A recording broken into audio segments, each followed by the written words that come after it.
When the wind's northerly, little birds like this get blown offshore. We pick them up, so we bring him in here, and we set him next to the heater. We feed him some crackers for the ride home. Let him dry out. Poor little guy. You're all right. We'll give you some crackers and some chips. We'll take care of you.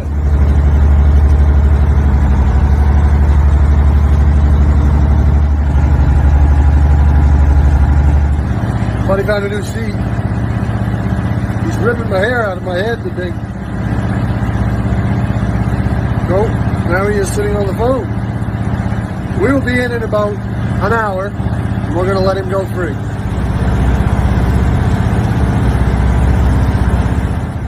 Little guy's pretty excited to see land. Here he goes.